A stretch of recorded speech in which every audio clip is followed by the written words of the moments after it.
नमस्कार, बहुत स्वागत है आपका हमारे इस खास कार्यक्रम में जिसमें हम ज्योतिष व वास्तु से लेकर जानकारी आपके सामने आते हैं। दर्शकों, आपके प्यार के वशीभूत होकर आज हम लेकर आए हैं महादेव के महाप्रसाद जिसे कहते हैं रुद्राक्ष।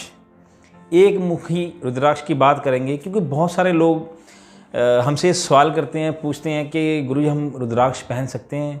वह रुद्राक्ष कौन पहन सकता है? हमारी कई माताएं बहनें भी पूछती हैं कि मैं पहन सकती हूँ जी, मैं कुंवारी पहन सकती हूँ, कि मैं शादीशुदा हूँ पहन सकती हूँ। ये बहुत सारे सवाल जो मेरे पास इकट्ठे थे आज आपके सामने लेकर आया हूँ। दर्शकों देखिए, सबसे पहली बात तो ये है कि रुद्राक्ष महादेव की कृपा से प्राप्त हुआ एक ऐसा वरदान है पृथ्वीवासियों के लिए कि जिसके अंदर जो गुण हैं, अगर उसे आप विधि पूर्वक धारण करते हो, उसका पालन करते हो, तो नो डाउट आपके वात पित्त कफ से लेकर के आपकी ग्रह स्थिति से लेकर के आपके शरीर के आचरण तक को भी वो कंट्रोल में करता है। दर्शकों, कई लोग बाज़ार से लेते हैं रुद्राक्ष को धारण कर लेते हैं, ऐसा नहीं करना चाहिए। सबसे पहली बात तो ये आती है, जिसे रुद्राक्ष धारण करना चाहिए या जिसे होता है उसे किसी न किसी ज्योतिषी या ब्राह्मण से परामर्श लेकर ही डालना चाहिए और उसे पूरे के पूरे विधि विधान से डालना चाहिए। जो वेद पाठी ब्राह्मण होते हैं उनसे उसकी विधिवत पूजा करवानी चाहिए, प्राण प्रतिष्ठा करवानी चाहिए। आपका अपना गोत्र, आपका नाम, आप किस कुल से हैं, आप कुंवारे हैं कि शादीशुदा हैं, ये सब बोला जाता है।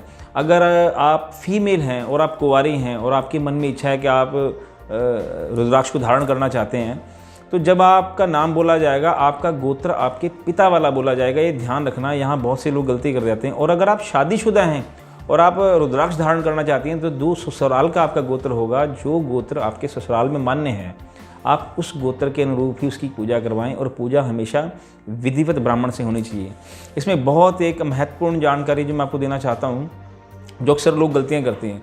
मैंने बहुत सारे लोगों को देखा कि जब आपने रुद्राक्ष पहना हुआ है और आप नॉनवेज का सेवन करते हैं, आप शराब का सेवन करते हैं, कुछ तो इतने चालाक प्रवृत्ति के होते हैं, कहते हैं गुरुजी जब हमें नॉनवेज खाना होता है ना हम रुद्राक्ष को उतार देते हैं। ये कोई सिस्टम नहीं होता कि आपने रात को नॉनवेज खाया और सुबह नहा धो के उसे पहन लिया। दर्शकों, हमारे आयुर्वेद में भी ये बात बताई गई है कि जो मांस होता है, आप जो नॉनवेज खाते हो वो एक दिन में नहीं पचता है। जो चीज़ आपके अभी अंदर है, जो आपके संस्कारों में खून में रस गई है, वो कैसे रात को 24 घंटे में ख़त्म हो जाएगी कि आपने रात को भक्षण किया और सुबह उसको पहन लिया। तो सबसे पहली गलती तो ये मत करें। अगर ये चीज़ आप नहीं छोड़ सकते तो आप रुद्राक्ष धारण करने के काबिल नहीं हैं। मित्रों, थोड़ी सी बात कड़वी है मगर जो सच्चाई है मैं इस चैनल पर वही बोलूँगा। दूसरी चीज़, एक मुखी रुद्राक्ष आपको फ़ायदा क्या देगा? मित्रों, एक मुखी रुद्राक्ष अगर आप धारण करते हो, इसको सर्वप्रथम और सर्वमान्य कहा गया है। ये छाती से लेकर के आपके मस्तिष्क के सभी विकारों को दूर करता है। अगर आपको कोई मानसिक पीड़ा है, कोई आपको शारीरिक पीड़ा है, कोई आपको बोलने में तकलीफ़ है, आपकी बुद्धि वाणी में कोई दोष है, तो इसे आप रात को भिगो करके सुबह उठ करके उसका पानी पिएँ। अगर आपने इसको पहनना है तो सबसे पहले आपको ये जानना होगा ये असली है कि नहीं। उसके लिए अगर आपको कोई गलत विचार आते हैं या कोई गलत आपको स्वप्न आते हैं तो इसको शुद्ध करके गंगा जल में अपने सिरहाने रख के सोएं। अगर उस रात आपको नींद अच्छी आती है, आपको बुरे विचार नहीं आते हैं, तो वो रुद्राक्ष अच्छा है। फिर उसे वेद पाठी ब्राह्मण से विधिवत उसकी जो है प्राण प्रतिष्ठा करवाएँ और डाल सकते हैं। मित्रों, इसके रिगार्डिंग आपका कोई प्रश्न हो तो आप कमेंट सेक्शन में हमें कह सकते हैं। ऐसी महत्वपूर्ण जानकारी को लेकर मैं आपके समक्ष आता रहूँगा। तब तक के लिए बहुत बहुत धन्यवाद। नमस्कार।